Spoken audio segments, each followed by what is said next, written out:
Halo, salam damai sejahtera saya ucapkan kepada semua pendengar dan sahabat Mutiara Kebenaran yang saya kasih dalam Tuhan. Bagaimana kabar Anda semuanya? Saya harap dan saya doakan semuanya baik-baik saja di dalam kasih dan penyertaan Tuhan kita Yesus Kristus. Anda masih bersama dengan saya Dr. Stephen Einstein Liao. Kita masih bersama di dalam pembahasan kitab ulangan dalam acara atau program yang kita sebut sebagai Mutiara Kebenaran. Dan mutiara kebenaran tentunya mencerminkan sikap hati kita bahwa kita menganggap kebenaran sebagai sesuatu yang sangat berharga. Dan di manakah kebenaran itu? Pilatus pernah bertanya di hadapan sang kebenaran, yaitu Yesus Kristus. Dia bertanya, apa itu kebenaran? Namun sayangnya Pilatus tidak menunggu jawaban dari satu-satunya pribadi yang bisa dengan tepat menjawab dia dan dengan paling baik menjawab dia. Namun saudara kasih Tuhan, Tuhan kita Yesus Kristus juga pernah berdoa sebelum dia ditangkap dan diserahkan. Dia berdoa kepada Sang Bapa, dia berkata, kuduskanlah mereka dalam kebenaran. Kuduskanlah mereka. Kuduskanlah siapa? Kuduskanlah orang-orang percaya dalam kebenaran. Dan dia berkata, firman-Mu adalah kebenaran. Oleh karena itu kita dalam mutiara kebenaran, kita mengambil firman Tuhan dan kita mau menyelidikinya secara sistematis. Dan pendekatannya adalah pendekatan yang sangat baik dan sangat penting menurut saya. Tentunya digabung dengan semua pendekatan yang lain. Anda perlu membaca Alkitab untuk diri Anda sendiri, kemudian Anda juga perlu berada di gereja yang Alkitabiah, di mana firman Tuhan disampaikan dan dijelaskan oleh pengkhotbah, oleh gembala sidang yang baik. Namun Anda juga bisa mengambil suplemen, ya. Jadi mutiara kebenaran ini saya anggap semacam suplemen untuk vitamin lah, untuk menambah dan untuk menjelajahi bagian-bagian Alkitab yang mungkin jarang dikhotbahkan, yang jarang dibicarakan, ya, karena kita akan lakukan secara sistematis, pasal per pasal, maka ini menjadi suatu hal yang sangat baik sekali. Ya, dan mari kita buka Alkitab kita di dalam Ulangan. Kita sudah sampai di pasal yang ke-26. Dan saya melihat di sini bahwa pasal 26 tidak terlalu panjang, materi juga tidak terlalu padat. Ada kemungkinan bahwa kita akan menggabungkan pembahasan hari ini dengan pasal 27. Tapi nanti kita akan lihat dengan berjalannya waktu bagaimana. Dan saya merekam ini di bulan Juni 2020. Dan hari ini pagi hari ada cuaca yang agak sedikit mendung, saudara kasih Tuhan. Namun puji syukur, ya, mendung ini justru matahari tidak terlalu terik sehingga ada udara segar. Dan kita mengucap syukur untuk segala-galanya dan kita berserah kepada Tuhan. Ada pandemi yang sedang berkobar di luar sana. Namun janganlah pandemi membuat kita kehilangan pengharapan, kehilangan damai sejahtera dan kehilangan sukacita. Sebagai manusia kadang-kadang kita bisa merasa takut, namun kita dianjurkan oleh firman Tuhan untuk tidak takut selain kepada Tuhan. Oke, kalau Anda sudah mendapatkan Alkitab Anda, mari sebelumnya kita berdoa terlebih dahulu. Bapa yang di surga, kami sangat mengucap syukur Tuhan, karena kami memiliki kepastian, kami memiliki jaminan di dalam Engkau, karena Engkau adalah Allah yang mengatasi segala-galanya. Engkau absolut, Engkau tidak berubah, Engkau kekal. Dan kami yang telah percaya kepadamu, telah Engkau angkat menjadi anak-anak-Mu. Betapa berkat yang luar biasa. Tuhan, tolong kami anak-anak-Mu ini, yang telah percaya kepadamu untuk belajar firman-Mu, untuk memahaminya lebih dalam lagi. Engkau yang tolong Tuhan, supaya kami dapat mengerti dan melakukan firman-Mu. Kami berdoa dalam nama Yesus Kristus. Amin. Baik. Coba kita lihat sekarang Ulangan pasal 26. Saya akan bacakan ayat 1 sampai ayat yang keempat terlebih dahulu.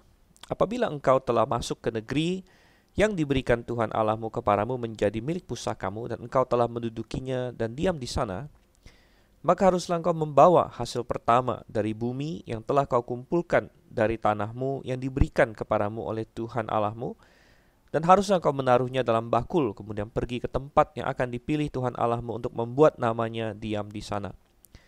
Dan sesampainya kepada imam yang ada pada waktu itu, haruslah engkau berkata kepadanya, aku memberitahukan pada hari ini kepada Tuhan Allahmu bahwa aku telah masuk ke negeri yang dijanjikan Tuhan dengan sumpah kepada nenek moyang kita untuk memberikannya kepada kita. Maka imam harus menerima bakul itu dari tanganmu dan meletakkannya di depan mezbah Tuhan Allahmu. Sekali lagi, untuk kesekian kalinya di dalam kitab Ulangan ini, Musa mengasumsikan bahwa mereka akan masuk ke tanah Kanaan dan akan mendudukinya. Ini belum terjadi, karena kitab Ulangan ditulis ketika orang Israel masih di sebelah timur Sungai Yordan, dan mereka belum masuk ke tanah Kanaan. Mereka baru berencana akan masuk ke tanah Kanaan, dan Musa tahu bahwa dia akan mati, dia tidak akan ikut masuk. Bahkan di akhir dari kitab Ulangan akan tercatat mengenai kematian Musa. Namun Musa sudah mengasumsikan bahwa apa yang Tuhan janjikan pasti terjadi, pasti digenapi, dan dia sudah melihat ke depan dan memberikan kata-kata, dan ini sudah berulang kali di banyak pasal. Apabila engkau telah masuk ke negeri itu, maka kamu harus melakukan ini dan ini dan ini dan ini, begitu. Jadi betapa suatu iman kepada janji-janji Tuhan, bahwa apa yang Tuhan janjikan itu dianggap sudah terjadi, dan ini perlu menjadi pelajaran bagi kita, menjadi contoh bagi kita bahwa kita tidak meragukan janji-janji Tuhan yang ada di dalam Alkitab, ya. Dan kita melihat di sini bahwa yang diperintahkan oleh Musa di sini adalah mereka kalau nanti sudah masuk ke dalam Kanaan dan mendudukinya, mereka harus membawa hasil pertama dari bumi. Nah, memang sebenarnya ada banyak perikop lain yang berbicara mengenai membawa hasil pertama, ya, yang secara rutin, saudara kasih Tuhan.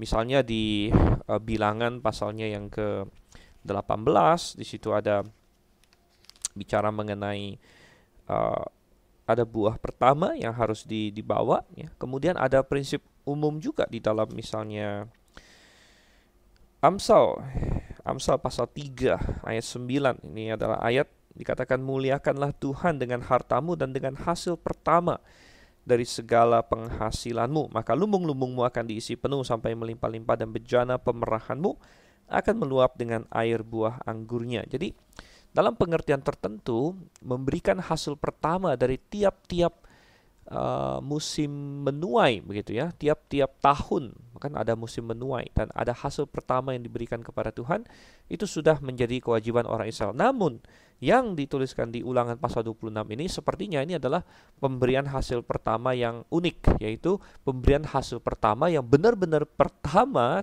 ketika nanti mereka masuk ke tanah Kanaan, begitu. Jadi mereka masuk ke tanah Kanaan, mendudukinya, dan kemudian mereka panen pertama di Kanaan itu nanti itu harus diserahkan kepada Tuhan hasil pertamanya, begitu. Karena itu adalah panen pertama yang di tanah Kanaan. Nah, memang untuk panen-panen selanjutnya mereka tetap memberikan persembahan hasil pertama juga, namun ini spesial, ini yang benar-benar pertama di Kanaan. Dan saudara yang kasih Tuhan, ini menunjukkan kepada kita bahwa kita harus punya hati yang penuh dengan ucapan syukur, dan kita mengucap syukur kepada Tuhan bahwa Tuhan telah memberkati kita, begitu. Dan banyak orang bertanya, bagaimana kita mempraktekkan, mempersembahkan hasil pertama kepada Tuhan di zaman modern ini? Apakah masih perlu, begitu? Dan saya katakan sebenarnya yang paling penting adalah hati kita sih, gitu ya. Hati kita yang lebih penting. Kalau hati kita mengasihi Tuhan, maka kita tidak akan pernah pelit dengan Tuhan, gitu. Kita tidak pernah akan pelit dengan Tuhan. Kita akan rela memberikan kepada Tuhan. Dan orang yang jiwanya sudah diserahkan kepada Tuhan, maka dompetnya pun itu tidak ada masalah bagi dia kalau dia mau berikan kepada Tuhan. Beda lagi dengan orang yang memberikan hanya karena mungkin dia merasa bersalah, mungkin karena dikhotbahin satu kali, mungkin karena didesak-desak oleh gembalanya, oleh pengkhotbahnya, ya, akhirnya oh yaudahlah saya kasih, ya. Dan walaupun mungkin dia kasih dalam jumlah yang besar, namun karena itu bukan dari hatinya, karena dia belum memberikan hatinya dan hidupnya kepada Tuhan, maka itu hal yang temporer. Saya pernah punya gembala sidang di Amerika waktu saya belajar dulu. Dia berkata bahwa saya lebih suka mengkhotbahkan orang menyerahkan hidupnya, menyerahkan dirinya, menyerahkan hatinya bagi Tuhan daripada menyerahkan uangnya bagi Tuhan. Mengapa? Karena ketika seseorang sudah memberikan hidupnya, hatinya, ya, dan segala kasihnya kepada Tuhan, maka nggak ada masalah dengan uang, begitu. Uang kalau memang ada pekerjaan Tuhan yang memerlukan, dia akan berikan. Dia akan setia memberikan perpuluhan. Dia akan setia untuk mendukung proyek-proyek Tuhan. Itu tidak akan masalah karena hatinya sudah diberikan kepada Tuhan. Ada orang yang bertanya kepada saya, mungkin ada orang yang prakteknya begini, kalau dia memulai suatu pekerjaan, maka gaji pertamanya akan dia serahkan sepenuhnya kepada Tuhan. Misalnya dia gaji bulanan gitu ya. Misalnya dia gaji bulanan, maka uh, ya dalam gaji pertama, bulan pertama, sebelum dia nikmatin, dia serahkan kepada Tuhan. Boleh tidak seperti itu? Ya saya katakan boleh-boleh saja.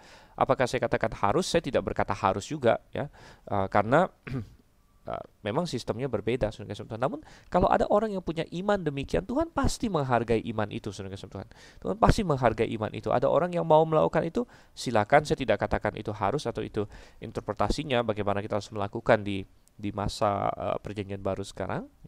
Namun saya lebih ke arah bahwa kita memberikan hasil pertama kepada Tuhan, itu artinya kita mengutamakan Tuhan dalam hidup ini gitu.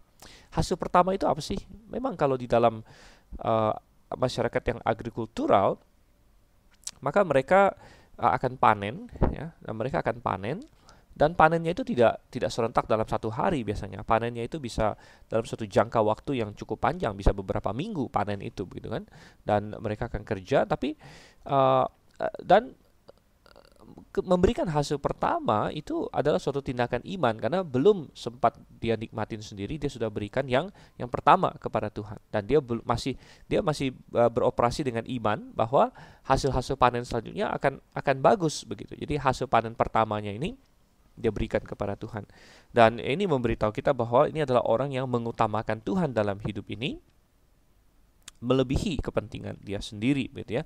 Dan ini bisa diterapkan dalam hal moneter, bisa dalam hal yang lain-lain lagi ya. Kalau kita sudah berkomitmen misalnya untuk memberikan kepada Tuhan ya, misalnya perpuluhan dan yang lain-lain ya, dan kita lakukan itu dengan setia begitu ya. Ada orang yang dia memberikan perpuluhan dengan cara begini, ya kalau misalnya saya ada uang sisa begitu, saya akan kasih perpuluhan. Mengapa kita tidak balik, bahwa begitu kita mendapat uang, kita langsung sisihkan untuk Tuhan, dan kita mencukupkan diri dengan sisanya, dan Tuhan akan memberkati kita begitu ya. Jadi itu adalah konsep yang lebih baik sebenarnya. Itu berarti kita mengutamakan Tuhan. Oke, lanjut lagi, kita lihat ayat yang kelima sampai dengan ayat yang ke-11. Kemudian kau harus menyatakan di hadapan Tuhan Allahmu demikian: Bapakku dahulu seorang Aram, seorang pengembara. Ia pergi ke Mesir dengan sedikit orang saja dan tinggal di sana sebagai orang asing. Tetapi di sana ia menjadi suatu bangsa yang besar, kuat, dan banyak jumlahnya. Ketika orang Mesir menganiaya dan menindas kami dan menyuruh kami melakukan pekerjaan yang berat, maka kami berseru kepada Tuhan Allah nenek moyang kami. Lalu Tuhan mendengar suara kami dan melihat kesengsaraan dan kesukaran kami dan penindasan terhadap kami. Lalu Tuhan membawa kami keluar dari Mesir dengan tangan yang kuat dan lengan yang teracung, dengan kedahsyatan yang besar dan dengan tanda-tanda serta mujizat-mujizat. Ia membawa kami ke tempat ini dan memberikan kepada kami negeri ini, suatu negeri yang berlimpah-limpah susu dan madunya. Oleh sebab itu di sini aku membawa hasil pertama dari bumi yang telah kau berikan kepadaku, ya Tuhan. Kemudian kau harus meletakkannya di hadapan Tuhan Allahmu, kau harus sujud di hadapan Tuhan Allahmu, dan haruslah engkau, orang Lewi dan orang asing yang ada di tengah-tengahmu bersukaria, karena segala yang baik yang diberikan Tuhan Allahmu kepadamu dan kepada seisi rumahmu. Oke, jadi kita melihat di sini bahwa pemberian hasil pertama ini harus disertai dengan ucapan syukur dan mengingat kembali apa yang Tuhan lakukan. Dan ini satu hal yang sangat penting untuk kita pelajari, bahwa kita jangan pernah lupa akan kasih setia Tuhan. Kita harus terus mengingat-ingatnya. Dan orang Israel, Tuhan instruksikan untuk terus mengingat apa yang Tuhan lakukan bagi mereka.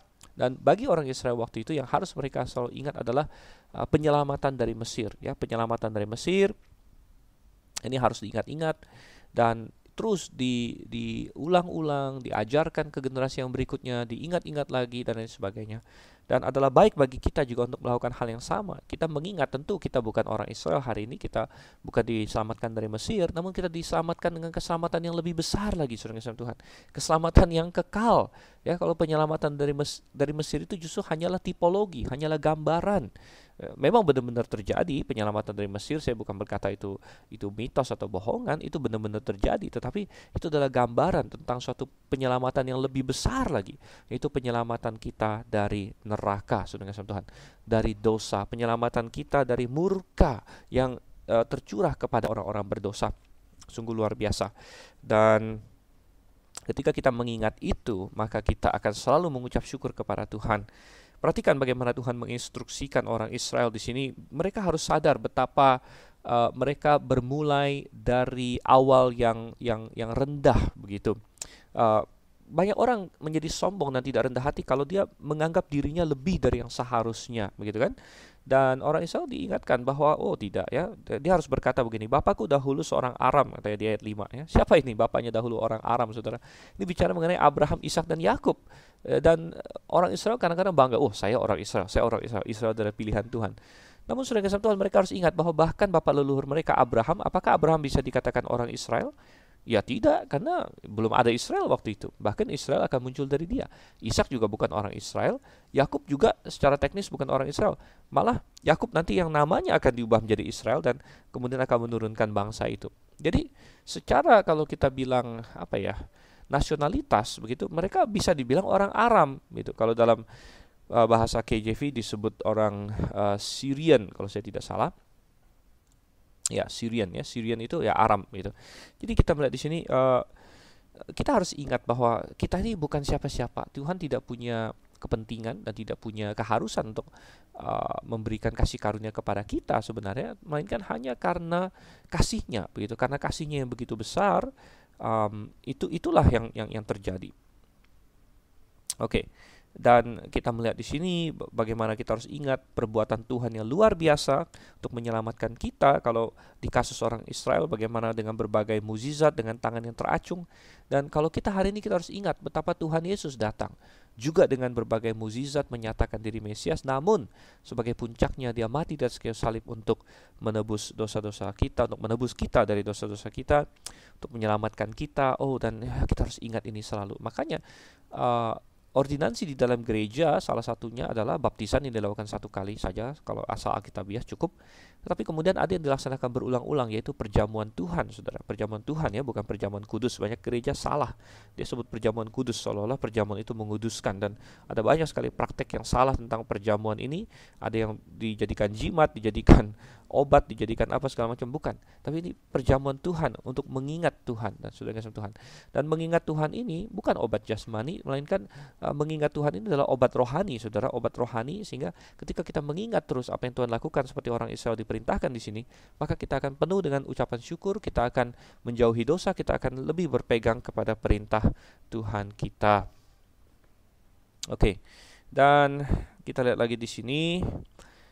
Sebagai akhirnya di ayat 11 dikatakan, haruslah engkau orang Lewi dan orang asing ada di tengah-tengahmu bersukaria karena segala yang baik yang diberikan Tuhan Allahmu. Dan Tuhan ingin hidup kita adalah hidup yang penuh dengan sukacita, saudara kasih Tuhan. Ada perintah, bahkan perintah Tuhan perintah Tuhan apa?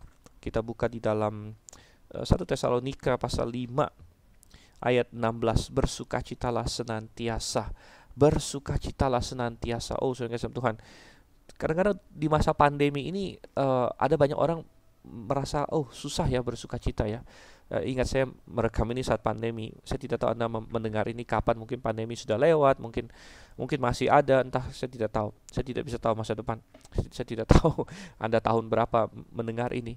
Namun saya merekam ini tahun 2020, ada pandemi, banyak orang stres dengan Tuhan. Dan saya mengakui bahwa saya sendiri pun ya sempat merasa tertekan mungkin ya. Kok ini ya, dunia sepertinya rutinitas kita berubah begitu, rutinitas kita berubah dan kebebasan kita juga seperti sedikit hilang, dan ada rasa-rasa seperti tidak bebas begitu ya, tidak bebas ya. Semua orang merasakannya lockdown dan lain sebagainya. Kadang-kadang ada kecemasan. Namun firman Tuhan selalu menjadi obat, saya katakan, saya kasih Tuhan. Maka itu satu-satunya yang memberikan kekuatan bagi saya ya, pribadi. Saya hanya bisa bicara saya pribadi karena ini pengalaman saya, adalah firman Tuhan. Ketika saya masuk dan mempelajari firman Tuhan terus dan dikuatkan oleh firman Tuhan, ada banyak sekali yang Tuhan pakai untuk menguatkan saya pribadi melalui pandemi ini. Ada kata-kata bersukacitalah senantiasa. Bersukacitalah senantiasa. Tuhan tidak ingin kita hidup dengan rasa takut. Tuhan tidak ingin kita hidup dengan selalu murung ya. Tuhan ingin kita bersukacita. Dan kalau kita tidak bisa menemukan alasan untuk bersuka cita, kalau kita menemukan suatu situasi di mana kita tidak tahu, Tuhan saya mau bersuka cita apa Tuhan, maka bersukacitalah karena kita diperintahkan bersuka cita. Ya, kita bisa berkata demikian, Tuhan saya akan bersuka cita karena Engkau perintahkan saya bersuka cita, walaupun mungkin saat ini saya tidak tahu caranya bersuka cita, ya. Namun ya, kalau kita pikir lebih lagi, apalagi kalau kita mengingat apa yang Tuhan lakukan bagi kita, tidak sulit bagi orang yang sudah sungguh-sungguh diselamatkan. Kalau dia ingat perintah Tuhan bersukacitalah senantiasa, dia pasti akan ada yang dia ingat untuk membuat dia bersukacita, ya, yaitu keselamatan dia, yaitu pengharapan abadi yang dia miliki, ya, dan di dalam segala kesulitan kita malah Alkitab mengatakan apa? Ya, kesusahan kita mengerjakan ketekunan bagi kita, dan segala kesusahan kita mengerjakan kemuliaan yang jauh melebihi bagi kita. Ya, jadi luar biasa, dalam kesusahan pun kita bisa bersukacita, dan tidak ada orang yang mampu melakukan itu selain dari orang-orang percaya yang dimampukan oleh Roh Kudus yang diam di dalam hatinya. Oke. Nah, kembali ke dalam Ulangan pasal yang ke-25. Sekarang kita lihat ayat yang ke-12 sampai dengan ayat yang ke-15, ya, ayat 12 sampai 15. Apabila dalam tahun yang ketiga, tahun persembahan persepuluhan, engkau sudah selesai mengambil segala persembahan persepuluhan dari hasil tanahmu, maka harus engkau memberikannya kepada orang Lewi, orang asing, anak yatim, dan kepada janda, supaya mereka dapat makan di dalam tempatmu dan menjadi kenyang. Dan harus engkau berkata di hadapan Tuhan Allahmu, telah kupindahkan persembahan kudus itu dari rumahku, juga telah kuberikan kepada orang Lewi dan kepada orang asing, anak yatim, dan kepada janda, tepat seperti perintah yang telah kau berikan kepadaku. Tidak kulangkahi atau kulupakan sesuatu dari perintahmu itu. Pada waktu aku berkabung, sesuatu tidak kumakan dari persembahan kudus itu. Pada waktu aku najis, sesuatu tidak kujauhkan daripadanya, juga sesuatu tidak kupersembahkan daripadanya kepada orang mati. Tetapi aku mendengarkan suara Tuhan Allahku, aku berbuat sesuai dengan segala yang kau perintahkan kepadaku. Jenguklah dari tempat kediamanmu yang kudus dari dalam sorga, dan berkatilah umatmu Israel, dan tanah yang telah kau berikan kepada kami, seperti yang telah kau janjikan dengan sumpah kepada nenek moyang kami, suatu negeri yang berlimpah-limpah susu dan madunya. Oke, jadi di sini masih berkaitan dengan persembahan. Ada satu persembahan di sini, itu persembahan persepuluhan. Dan saudara kasih Tuhan, persembahan persepuluhan di sini dikatakan apabila dalam tahun ketiga, tahun persembahan persepuluhan, kau telah selesai mengambil segala persembahan persepuluhan dari hasil tanahmu. Dan saya tahu bahwa belakangan ini di dunia kekristenan ada gerakan anti persepuluhan. Jadi banyak orang yang mulai mengatakan kepada orang Kristen, jangan kasih persepuluhan, jangan kasih persepuluhan, atau tidak perlu kasih persepuluhan. Dan saya tidak tahu motivasi apa yang menghinggapi mereka untuk mengatakan hal ini, karena seolah-olah mereka tidak mau orang Kristen memberi terlalu banyak, ya. Padahal Tuhan memberitahu kepada kita bahwa lebih baik memberi daripada menerima. Dan saudara kasih Tuhan, orang yang memberi kepada Tuhan dengan motivasi yang benar itu pasti diberkati oleh Tuhan, walaupun kita tidak mengkhotbahkan teologi sukses, ya, teologi materialisme, bahwa nanti langsung tambahkan Tuhan, dibalas Tuhan 10 kali lipat, berapa kali lipat, tidak, ya. Berkat Tuhan akan datang, namun dalam waktunya Tuhan, dengan caranya Tuhan, belum tentu juga secara materi. Tapi saudara yang kasih Tuhan, saya ingin berkata bahwa di dalam perjanjian baru tidak ada satu ayat pun yang menghilangkan persepuluhan. Tidak ada, ya. Ada ayat yang menghilangkan sabat, ada ayat yang menghilangkan haram dan halal, ada ayat yang menghilangkan sunat, ya. Jadi itu semua ada ayatnya sangat jelas. Tapi dalam perjanjian baru tidak ada ayat yang menghilangkan persepuluhan. Bahkan Tuhan Yesus pernah berkata, dia pernah mengkritik ada seorang Farisi yang bangga sekali dia kasih persepuluhan atas segala hal yang kecil-kecil, dan Tuhan Yesus tidak membantah dia. Malah Tuhan Yesus berkata bahwa mengapa kamu lupakan yang lain, begitu, yaitu yang lebih penting, ya, sebenarnya dari persepuluhan. Memang banyak hal lebih penting dari persepuluhan, misalnya kasih, kesetiaan, keadilan, ya. Dan Tuhan Yesus berkata yang satu harus dilakukan, yang satu lagi jangan dilupakan. Jadi Tuhan Yesus mendukung. Dan saudara kesempatan, orang-orang yang anti persepuluhan kadang-kadang mengambil ayat-ayat seperti di Ulangan 26 ini, dan dia berkata bahwa lihat nih, ya, persepuluhan di zaman Israel itu adalah setiap 3 tahun sekali katanya, ya, tahun ketiga, tahun persembahan persepuluhan, dan itu pun, ya, dibagi-bagi kepada orang Lewi, orang asing, anak yatim, dan kepada janda.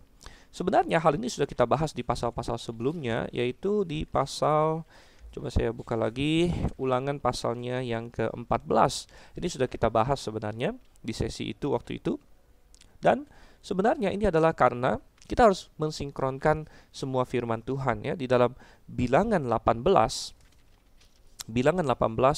ayat 21 dengan ayat 20 ya, dikatakan di situ Bilangan 18 ayat 20, Tuhan berfirman, di negeri mereka engkau tidak akan mendapat milik pusaka. Ini bicara soal orang Lewi dan tentang imam ya. Jadi Lewi dan imam tidak mendapat milik pusaka. Ayat 21, mengenai Bani Lewi sesungguhnya aku berikan kepada mereka segala persembahan persepuluhan di antara orang Israel sebagai milik pusakanya. Jadi orang Lewi Tuhan berikan persepuluhan di sini. Ayat 24 juga, sebab persembahan persepuluhan yang dipersembahkan orang Israel kepada Tuhan sebagai persembahan khusus kuberikan pada orang Lewi sebagai milik pusakanya. Dan ini dipertegas oleh perjanjian baru di dalam kitab Ibrani. Ibrani ini perjanjian baru, saudara kasih Tuhan. Ibrani pasalnya yang ke-7 dikatakan di situ ayat 9. Maka dapatlah dikatakan bahwa dengan perantaran Abraham dipungut juga persepuluhan dari Lewi yang berhak menerima persepuluhan. Jadi Lewi berhak menerima persepuluhan. Jadi saudara kasih Tuhan, bagaimana kita memahami ini? Apakah Lewi berhak menerima persepuluhan setiap tahun atau setiap panen? Ataukah persepuluhan itu hanya setiap 3 tahun sekali, hanya setiap 3 tahun, dan itu pun dibagi-bagi antara Lewi, kemudian janda, anak yatim, orang asing, dan lain sebagainya. Sehingga dipakai oleh orang-orang yang anti persepuluhan hari ini untuk mengajarkan bahwa kalau kita kasih menyumbang pun gak usah ke gereja semua, gitu kan? Gak usah ke gereja semua, kita bagi-bagi aja, sebagian gereja, sebagian kita kasih panti asuhan, katanya sebagian kita kasih mungkin pengemis dan lain sebagainya, atau apa katakanlah proyek-proyek sosial lainnya begitu ya. Nah, saya tidak bermasalah orang mau kasih panti asuhan, mau kasih proyek sosial dan sebagainya, silakan saudara kasih Tuhan. Namun cara kita mengharmoniskan adalah kita melihat bahwa, dan ini dipahami oleh orang-orang Yahudi, sehingga orang-orang Yahudi, rabi-rabi Yahudi mengajarkan bahwa persepuluhan itu ada lebih dari satu jenis. Mereka mengatakan ada 2, bahkan ada 3. Mereka mengatakan, jadi ada yang mengatakan 2 persepuluhan, ada yang mengatakan 3 persepuluhan. Ada persepuluhan yang utama adalah persepuluhan yang setiap ada pemasukan begitu ya, atau setiap ada panen, mereka harus sisihkan 10% untuk orang Lewi di situ. Ya, tentu karena orang Lewi tidak makan 3 tahun sekali gitu kan. Ya, orang Lewi makan seperti orang Israel lainnya, mereka harus makan tiap hari dan mereka perlu ada pemasukan tiap tahun begitu, ada panen tiap tahun. Dan itu adalah persepuluhan yang utama. Kemudian ada persepuluhan yang kedua dan yang ketiga, dan salah satunya mungkin adalah persepuluhan yang ini yang disebut di sini, persepuluhan yang tiap 3 tahun sekali ya. Nah, ini adalah persepuluhan puji syukur begitu, persepuluhan thanksgiving istilahnya, dan itu untuk dibagi-bagi kepada semua orang supaya semua orang bisa makan dengan kenyang dan bersukacita. Jadi ini adalah luapan ucapan syukur kepada Tuhan. Ini adalah suatu persembahan yang khusus begitu. Dan selanjutnya di ayat-ayat selanjutnya, ayat 13 dan 14 dan 15, kita melihat bahwa ketika memberikan persembahan kepada Tuhan, janganlah itu dilakukan ya dengan tahayul ya, dengan tahayul misalnya dipersembahkan pada orang mati di ayat 14 segala macam, tidak ya. Tetapi kita diajarkan ketika kita memberikan persepuluhan kepada Tuhan, itu disertai dengan sikap hati yang benar, yaitu sikap hati di mana seluruh hidup kita itu kita atur sesuai dengan firman Tuhan. Jadi percuma kalau kita kasih persembahan sama Tuhan tapi hidup kita jauh menyimpang dari Tuhan. Bukan itu yang Tuhan inginkan. Sebenarnya yang seperti saya katakan di awal tadi, kita harus terlebih dahulu memberikan diri kita, mempersembahkan tubuh kita sebagaimana di Roma 12 ya kan, persembahkanlah tubuhmu sebagai apa? Korban yang hidup, sebagai persembahan yang hidup. Itu adalah ibadah kita yang sejati, Tuhan bilang. Dan ketika kita sudah mempersembahkan tubuh dan hati kita, maka uang kita atau harta materi kita itu adalah bagian satu paket yang memang kita lakukan begitu. Jadi kalau kita lihat di sini, ketika orang Israel memberikan persembahan dan lain sebagainya, dia harus sambil berkata bahwa ya Tuhan, ya aku melakukan ini sesuai dengan Kau perintahkan. Ayat 13 terakhir kan, tidak kulangkahi atau kulupakan sesuatu dari perintahmu itu. Jadi dengan sikap bahwa Tuhan, aku mempersembahkan diriku sebenarnya ya, dan juga hartaku di situ ya. Oke. Kemudian kita lihat sekarang ayat 16 sampai dengan ayat yang ke-19. Ayat 16 sampai 19. Pada hari ini Tuhan Allahmu memerintahkan kau melakukan ketetapan dan peraturan ini, lakukanlah semuanya itu dengan setia, dengan segenap hatimu dan segenap jiwamu. Engkau telah menerima janji daripada Tuhan pada hari ini bahwa Ia akan menjadi Allahmu dan engkau pun akan hidup menurut jalan yang ditunjukkannya dan berpegang pada ketetapan, perintah serta peraturannya dan mendengarkan suaranya. Dan Tuhan telah menerima janji daripadamu pada hari ini bahwa engkau akan menjadi umat kesayangannya seperti yang dijanjikannya kepadamu, dan bahwa engkau akan berpegang pada segala perintahnya, dan Ia pun akan mengangkat engkau di atas segala bangsa yang telah dijadikannya untuk menjadi terpuji, ternama, dan terhormat. Maka engkau akan menjadi umat yang kudus bagi Tuhan Allahmu seperti yang dijanjikannya. Oke, jadi kita melihat di sini LI kasih judul, LI Lembaga Kitab Indonesia, kata penutup mengenai pemberitahuan hukum Taurat di sini ya. Jadi semacam ada suatu pengumuman bahwa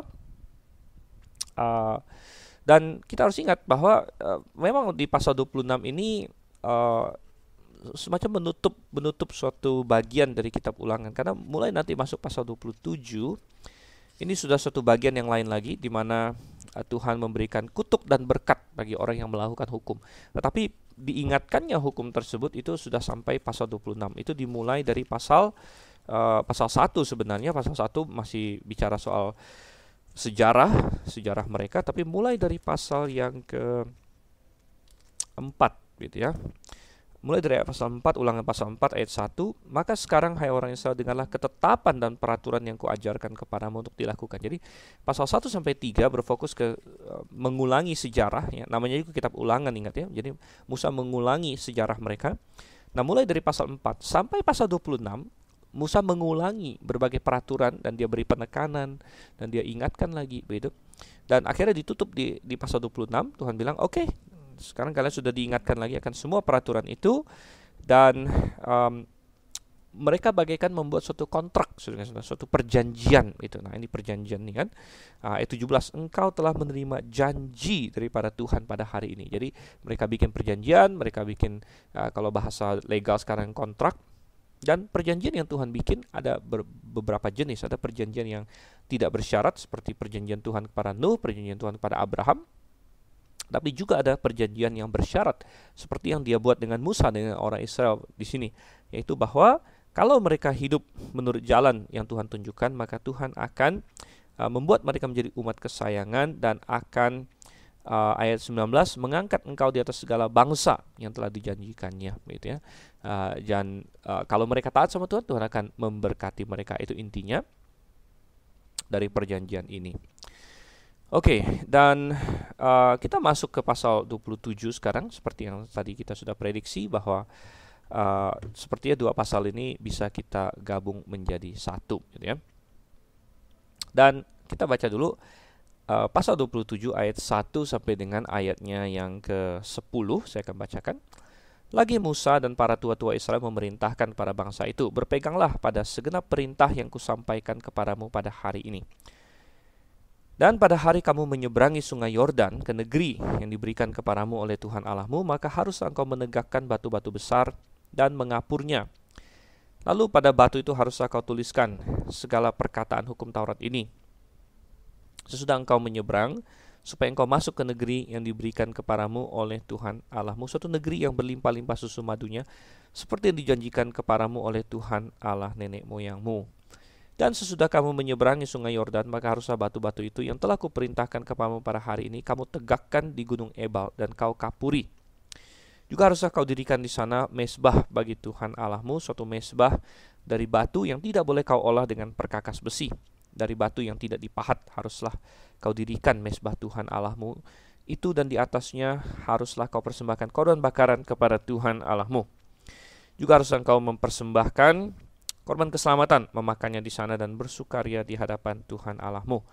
Selanjutnya haruslah engkau menuliskan pada batu-batu itu segala perkataan hukum Taurat ini dengan jelas dan terang. Juga berbicaralah Musa dan imam-imam orang Lewi kepada seluruh orang Israel. Diamlah dan dengarlah, hai orang Israel, pada hari ini engkau telah menjadi umat Tuhan Allahmu, sebab itu engkau harus mendengarkan suara Tuhan Allahmu dan melakukan perintah dan ketetapannya yang kusampaikan kepadamu pada hari ini. Oke, hari yang spesial melanjutkan tadi di ayat di pasal 26 terakhir, bahwa pada hari itu mereka semacam mengulangi lagi ya, memperbaharui perjanjian yang pernah mereka buat di Sinai gitu. Jadi ini perjanjian yang sama, ini bukan perjanjian yang baru.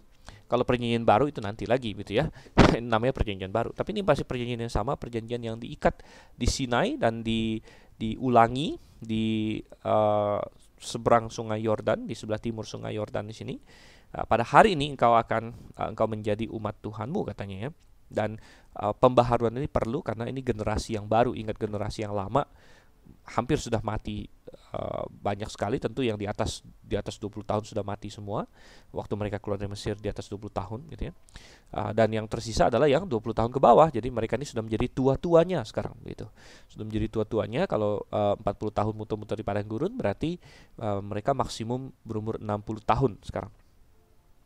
Nah, lalu dikatakan di sini, Tuhan kembali ya memerintahkan satu hal, mengantisipasi kembali bahwa mereka menyeberangi Yordan, mereka menang, mereka menduduki tanah itu sesuai dengan janji Tuhan. Maka mereka harus melakukan beberapa hal di sini. Yang pertama adalah mereka harus menegakkan batu-batu besar, begitu ya. Ayat 2 di sini, mereka harus bikin batu-batu besar dan dikapur, dan pada batu itu harus dituliskan segala perkataan hukum Taurat ini. Jadi Tuhan ingin rupanya hukum Taurat itu dibatukan gitu, dibatukan atau istilahnya dipreservasi di atas batu ya. Jadi kita harus ingat bahwa pada masa itu ya tentu medium pembacaan agak sedikit berbeda dengan sekarang. Kalau kita hari ini kita membaca Alkitab bagaimana caranya ya, kebanyakan kita masih membaca Alkitab pakai Alkitab kertas ya, dan itu adalah teknologi yang sudah maju ya, ada percetakan yang begitu luar biasa sampai kertasnya sangat tipis. Kertas Alkitab itu tipis sekali saudara-saudara ya, karena memang spesial ya, karena kalau tebal maka Alkitabnya jadi tebal sekali. Dan kita melihat bahwa tentu di masa-masa lalu berbeda ya, di masa itu banyak orang menulis pakai kulit ya. Nah, kulit ya, tapi Tuhan rupanya ingin ditulis pada batu juga, dan ini untuk menunjukkan bahwa firman Tuhan kekal untuk selama-lamanya dan Tuhan akan memelihara firman-Nya. Ya, ini adalah doktrin yang sangat penting yang hari ini banyak dilupakan oleh orang, bahwa Tuhan akan memelihara firman-Nya. Dan ada banyak orang yang tidak percayakan hal ini, mereka percaya Alkitab ada salah kopi lah, salah salin. Kita bilang bahwa salah salin bisa, ya tentu manusiawi, bisa saja ada penyalin yang salah, namun Tuhan pasti menjaga bahwa salinan yang benar itu pasti tetap ada begitu. Dan Tuhan ingin itu ditulis di atas batu supaya semua orang bisa lihat dan firman-Nya tidak berubah-ubah ya. Jangan mengubah firman Tuhan, jangan menambahkan dan lain sebagainya. Jadi mereka harus dirikan batu-batu besar, dikapur itu diputihkan ya, dan itu membuat firman Tuhannya makin jelas, semakin gampang dibaca. Segala usaha harus kita lakukan supaya firman Tuhan semakin tersebar di mana-mana gitu ya. Nah, kemudian mereka harus pergi ke Gunung Ebal di situ ya. Di Gunung Ebal, dan mereka harus mendirikan mezbah di situ. Dan mezbahnya ini harus dari batu, tapi batu yang tidak boleh sudah dipahat, tidak boleh sudah dibentuk-bentuk begitu. Mengapa demikian? Tuhan ingin batu yang natural supaya kemuliaan Tuhan jelas di situ dan bukan kemuliaan si pemahat begitu kan. Jadi hari ini kan arsitek ya bisa berbangga, wah misalnya arsiteknya Menara Eiffel, arsiteknya gedung pencahar mana, orang kagum, wah siapa yang desain ini, siapa yang bikin ini. Dan mezbah Tuhan tidak ingin berbagi kemuliaannya ya. Tuhan berkata bahwa Dia tidak akan membagi kemuliaannya dengan pihak lain. Dan ketika orang datang kepada Tuhan pada suatu mezbah, seharusnya fokusnya pada Tuhan, bukan pada siapa pemahatnya dan lain sebagainya. Dan mezbah yang akan ditaruh di Gunung Ebal ini memang ada digunakan untuk persembahan juga. Di ayat 7 dikatakan persembahkan korban keselamatan di situ. Namun ternyata mezbah ini juga harus dituliskan begitu. Ya, dituliskan hukum Taurat gitu. Jadi di mezbah itu juga harus dituliskan hukum Taurat, dan mungkin bukan semua hukum Taurat, karena kalau kita bicara Taurat ya, ini macam-macam yang bisa dimaksud. Bisa dimaksud Taurat itu seluruh PL Ya, kadang-kadang seluruh PL disebut Taurat, terutama dalam Perjanjian Baru. Bisa mengacu kepada 5 kitab Musa disebut Taurat, ya. Jadi pembagiannya kan Taurat, kemudian Nabium, ya, Taurat, Nabium, kemudian Ketubim, ya. Jadi Taurat itu bisa mengacu pada 5 hukum Musa. Namun kalau itu semua mau dituliskan di batu mesbah itu mungkin nggak akan muat gitu ya. Jadi bisa jadi intisarinya saja atau secuplik, mungkin 10 hukum, mungkin ada beberapa bagian ya yang dicatat di situ. Dan yang sisanya dicatat di batu-batu yang lain gitu kan. Jadi ada ini ya dibagi-bagi mungkin. Dan ya sekali lagi ini menunjukkan betapa pentingnya firman Tuhan dalam hidup orang Kristen, orang percaya begitu. Bagi orang Israel itu penting, bagi kita lebih penting lagi begitu. Karena kita sudah hidup di zaman modern, itu tantangan-tantangan ya, dunia makin lama makin jahat gitu ya. Dan ya seperti yang Tuhan katakan, kepada siapa banyak diberi banyak akan dituntut. Kenapa hari ini akses kita pada firman Tuhan itu luar biasa. Wow, kita harus malu sama orang-orang kudus di zaman Perjanjian Lama yang mereka tidak bisa seenaknya baca Alkitab segampang kita hari ini, saudara. Namun kadang-kadang iman mereka lebih kuat ya, dan mereka lebih ingat firman Tuhan dari kita. Wah, itu kita perlu malu sekali ya, karena kita hari ini punya dalam bentuk yang sangat luar biasa mudah, aksesnya begitu gampang, bentuk fisik, bentuk elektronik. Ada komputer, kita tinggal search ya, kita ingin mempelajari sesuatu dalam firman Tuhan begitu gampang. Kita ada kamus ya, kalau nggak ngerti satu kata buka, bahkan sampai ke bahasa asli. Orang yang nggak pernah belajar Yunani Ibrani pun dia bisa buka kamus ya, yang dikhususkan untuk belajar Ibrani Yunani di dalam Alkitab dan lain sebagainya. Jadi betapa yang penting adalah niat hati. Kalau hari ini ya, niat hati seseorang, mau nggak dia belajar firman Tuhan lebih dalam lagi? Mau nggak dia memahami Tuhan lebih dalam lagi? Kalau tidak mau, segala ada tools apapun, ada alat apapun, ya itu percuma. Tidak ada gunanya, tidak akan dipakai begitu. Jadi Tuhan tidak ingin orang Israel melupakan firman-Nya, dan satu salinan hukum Taurat harus disimpan ya oleh imam-imam, minimal 1. Tapi Tuhan ingin ada yang versi batu begitu. Versi batu yang bisa didatangin oleh semua orang Israel manapun. Kalau mereka ingin tahu hukum Taurat seperti apa, hukum Tuhan seperti apa, mereka bisa datang ke Gunung Ebal. Dan Gunung Ebal nanti kita akan lihat juga di ayat-ayat selanjutnya. Gunung Ebal adalah gunung yang posisinya di tengah-tengah ya, di tengah-tengah Kanaan di situ. Oke, lanjut lagi sekarang ke ayat 11. Ayat 11 sampai 26. Saya bacakan. Pada hari itu Musa memberi perintah kepada bangsa itu, sesudah kamu menyeberangi sungai Yordan, maka mereka inilah yang harus berdiri di gunung Gerizim untuk memberkati bangsa itu, yakni suku Simeon, Lewi, Yehuda, Isakar, Yusuf, dan Benyamin. Dan mereka inilah yang harus berdiri di gunung Ebal untuk mengutuki, yakni suku Ruben, Gad, Asher, Zebulon, dan serta Naftali. Maka haruslah orang-orang Lewi mulai bicara dan mengatakan kepada seluruh orang Israel dengan suara nyaring, terkutuklah orang yang membuat patung pahatan atau patung tuangan, suatu kekejian bagi Tuhan, buatan tangan seorang tukang, dan yang mendirikannya dengan tersembunyi, dan seluruh bangsa itu haruslah menjawab, amin. Terkutuklah orang yang memandang rendah ibu dan bapaknya, dan seluruh bangsa itu haruslah berkata, amin. Terkutuklah orang yang menggeser batas tanah sesamanya manusia, dan seluruh bangsa itu haruslah berkata, amin. Terkutuklah orang yang membawa seorang buta ke jalan yang sesat, dan seluruh orang itu haruslah berkata, amin. Terkutuklah orang yang memperkosa hak orang asing, anak yatim dan janda, dan seluruh bangsa itu haruslah berkata, amin. Terkutuklah orang yang tidur dengan istri ayahnya, sebab ia telah menyingkapkan punca kain ayahnya, dan seluruh bangsa itu haruslah berkata, amin. Terkutuklah orang yang tidur dengan binatang apapun, dan seluruh bangsa itu haruslah berkata, amin. Terkutuklah orang yang tidur dengan saudaranya perempuan, anak ayahnya atau anak ibunya, dan seluruh bangsa itu haruslah berkata, amin. Terkutuklah orang yang tidur dengan mertuanya perempuan, dan seluruh bangsa itu haruslah berkata, amin. Terkutuklah orang yang membunuh sesamanya manusia dengan tersembunyi, dan seluruh bangsa itu haruslah berkata, amin. Terkutuklah orang yang menerima suap untuk membunuh seseorang yang tidak bersalah, dan seluruh bangsa itu harus berkata, amin.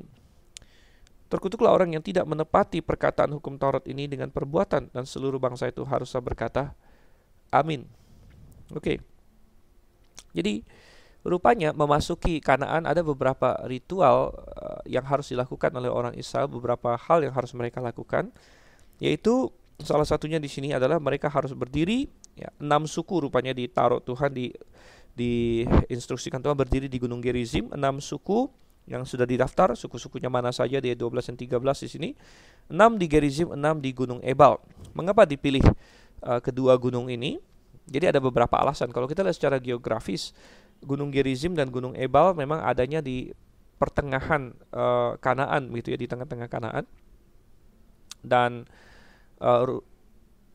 Gunung Gerizim ini kalau di Perjanjian Baru sempat muncul dalam perjalanan Tuhan Yesus melintasi daerah Samaria. Jadi memang daerahnya dekat daerah Samaria. Samaria itu kan di tengah-tengah Israel di situ. Dan waktu itu Tuhan Yesus yang di Yohanes pasal 4 ya, Yohanes pasal 4 dia bertemu dengan seorang perempuan Samaria, itu dekat dengan Gunung Gerizim di situ. Dan wilayah itu belakangan menjadi wilayah orang Samaria memang.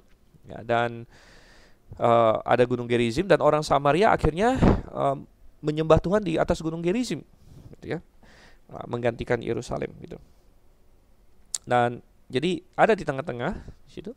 Kemudian alasan lain adalah sepertinya ya, karena saya tidak pernah pergi ke sana, jadi saya hanya membaca apa yang dikatakan oleh orang-orang. Jadi rupanya posisi Gunung Gerizim dan Gunung Ebal ini cukup dekat lah satu dengan yang lain, dan topografi, ya, geografi sekitarnya sedemikian rupa sehingga memberikan efek amfiteater, ya, memberikan efek di mana suara yang diteriakkan itu bisa bergema-gema begitu, bergema-gema, dan sehingga menjadi tempat yang sangat cocok untuk menyerukan. Ya, kalau cuma satu orang mungkin nggak kedengaran, tapi bayangkan nih seluruh umat harus ngomong serentak ya. Jadi kita bisa membayangkan itu bergaung dengan megah, dengan wow, ya, mungkin membuat bulu kuduk berdiri begitu dengan penuh penghayatan, dan wah, suaranya menggema. Jadi ada efek itu, ada efek akustik yang indah, permainan akustik yang indah antara dua gunung ini katanya. Kemudian dikatakan lagi bahwa Gunung Gerizim itu memang gunung yang penuh dengan ini keindahan alam begitu. Jadi gunung yang hidup, gunung yang hijau, gunung yang penuh dengan mata air, cocok untuk tempat mengucapkan berkat. Sedangkan Gunung Ebal katanya itu adalah gunung yang tandus, ya, gunung yang gosong gitu, tandus, pokoknya cocok lah untuk menggambarkan kondisi kering kerontang, ya, kena kutuk gitu ya. Jadi sepertinya itu alasan-alasan yang Tuhan pakai untuk memilih dua gunung ini. Ya, dan diucapkannya berkat dan kutuk ini digenapi nanti kalau kita baca di kitab Yosua, ya, kita tidak perlu membacanya nanti. Tapi kalau Anda tertarik, Anda boleh membaca sendiri di Yosua pasal 8, ya, Yosua melaksanakan apa yang diperintahkan ini.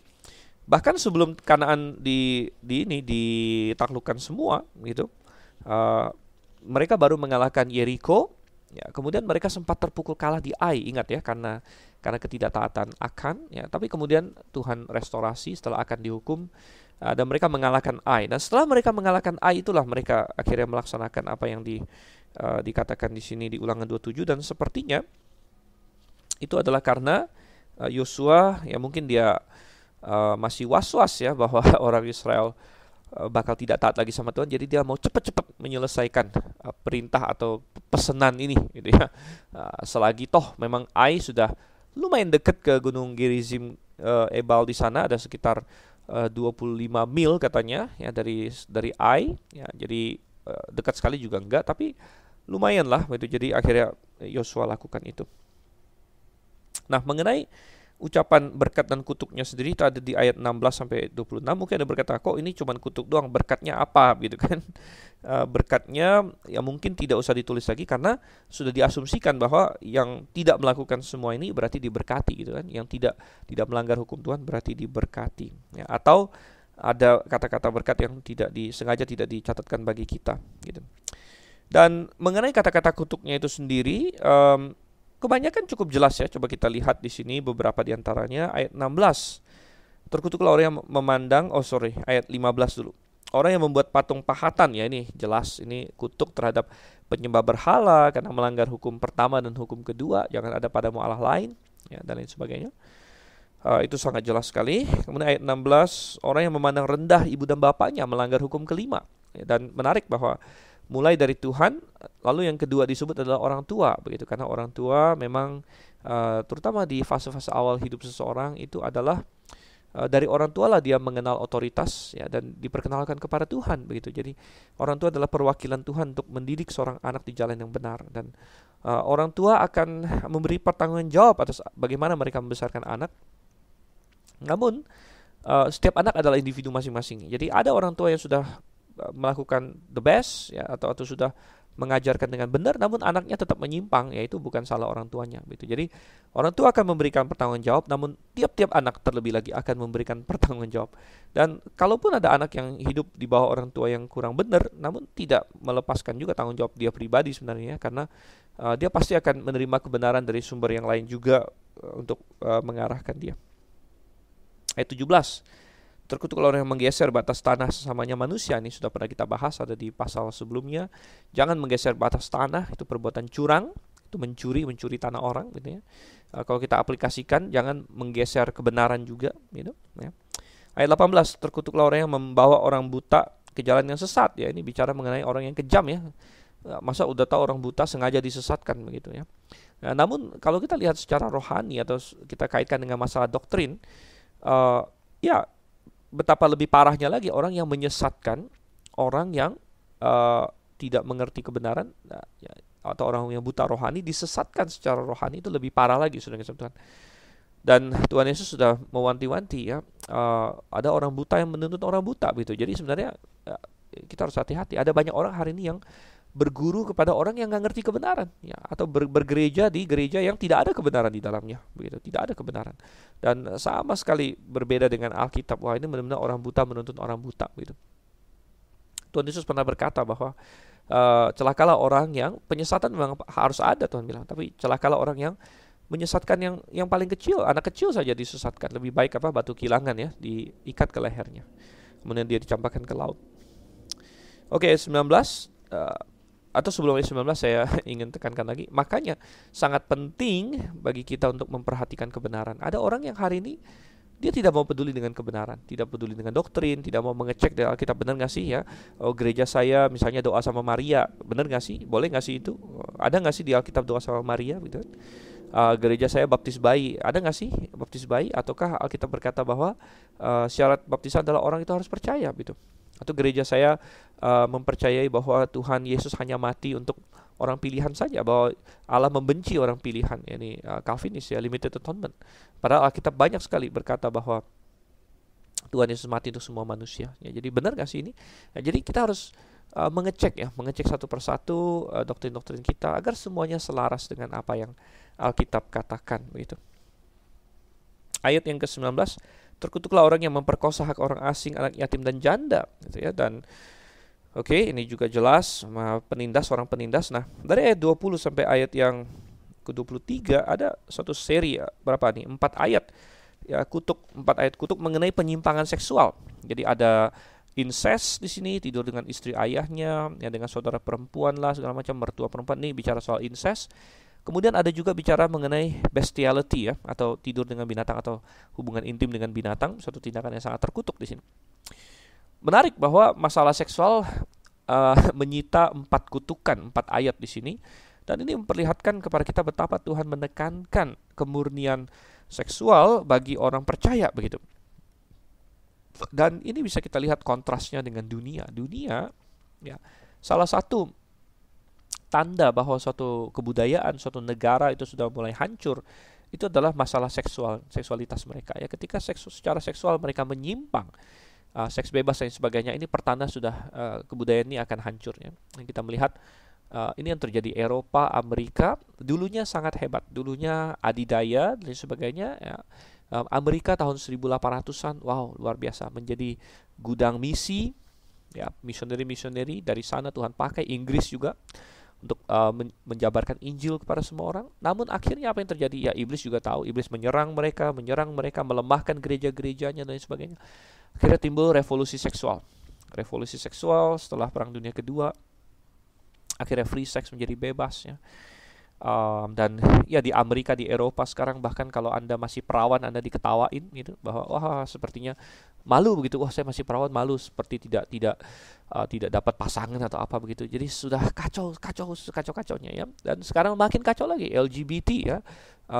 Sesuatu yang Tuhan bilang kekejian bagi Tuhan ya, homoseksualitas. Dan maka tidak akan heran bahwa ini adalah the beginning of the end. The beginning of the end artinya Tuhan pasti menghukum mereka, dan satu-satunya yang masih menjadi garam adalah masih ada remnan ya, remnan orang-orang yang percaya, artinya gereja-gereja yang masih kuat ya, tapi makin lama makin berkurang jumlahnya, saudara.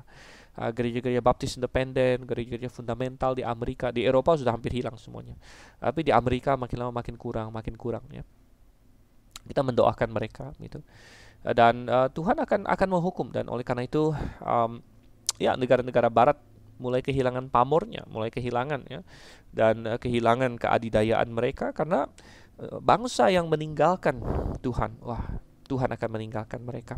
Dan standar seksual itu penting, saudara yang kasih Tuhan. Tuhan berkata bahwa Tuhan ingin suatu hal yang bagus di sini. Oke, dan kemudian ada terkutuklah 24 orang yang membunuh sesamanya manusia, apalagi dengan tersembunyi, itu saya rasa cukup jelas. Dan ayat 25, terkutuklah orang yang menerima suap untuk membunuh seorang yang tidak bersalah, itu juga sangat jelas. Dan atas semua ini mereka harus berkata amin ya. Jadi amin. Amin itu apa sebenarnya? Amin itu sebenarnya dari bahasa Ibrani ya. Dan amin itu sebenarnya artinya mengokohkan gitu, mengokohkan. Dan kata amin ada hubungannya dengan kata percaya juga. Jadi kata percaya di dalam bahasa Ibrani itu akar katanya dari kata amin, cuman dia dalam bentuk hifil. Nah, kalau Anda pernah belajar Ibrani, bentuk hifil itu adalah bentuk kausatif. Jadi amin itu artinya kan mengokohkan. Jadi dalam bentuk hifil artinya membuat kokoh, membuat solid begitu. Artinya kalau kita percaya kepada sesuatu, misalnya suatu perkataan, kita dalam hati kita, dalam benak kita, dalam realita kita membuat kokoh perkataan itu begitu. Perkataan itu kita kokohkan, kita kuatkan dalam hidup kita gitu ya. Jadi kalau kita percaya Yesus adalah Tuhan, ya ini ada berita yang kita dengar, Yesus adalah Tuhan dan Juru Selamat, gitu kan. Kalau kita percaya itu, berarti kita mengokohkan itu, kita membuatnya solid dalam hidup kita, solid sehingga kita bisa berjalan di atasnya, kita bisa menumpukan hidup kita di atasnya, begitu. Itu adalah percaya ya. Dan amin sendiri ya artinya kokoh. Dan ketika kita berkata amin, sebenarnya kita sedang mengokohkan, kita setuju begitu. Jadi jangan sembarangan ngomong amin juga begitu. Hari ini kadang-kadang banyak orang Kristen bilang amin. Amin ini apa begitu maksudnya? Oke, dan namun saudara kasih Tuhan, yang terakhir ayat 26, terkutuklah orang yang tidak menepati perkataan hukum Taurat ini dengan perbuatannya. Mungkin kalau Anda baca dari ayat 15 sampai ayat 25, Anda merasa aman dan nyaman bahwa saya bukan pembunuh, saya bukan orang yang incest, saya bukan penyesat orang dan lain sebagainya, amanlah saya. Namun saudara Tuhan, ayat 26 ini bagaikan meletuskan balon kita semuanya. Terkutuklah orang yang tidak menepati perkataan hukum Taurat ini dengan perbuatan. Semuanya saudara Tuhan. Wow ya. Jadi Anda lolos dari ayat 15 sampai 25, Anda tidak akan lolos dari 26. Karena tidak ada seorang pun yang mampu melakukan hukum dengan sempurna. Namun ini sengaja Tuhan taruh di sini untuk menunjukkan bahwa sebenarnya kita semua ini orang terkutuk gitu. Kita semua orang terkutuk, dan oleh karena itu bukan suatu kebetulan pula bahwa kutuk harus diucapkan di Gunung Ebal. Dan di Gunung Ebal pula tadi kita baca di awal di pasal 27 ada mezbah di situ. Ada mezbah untuk mendamaikan.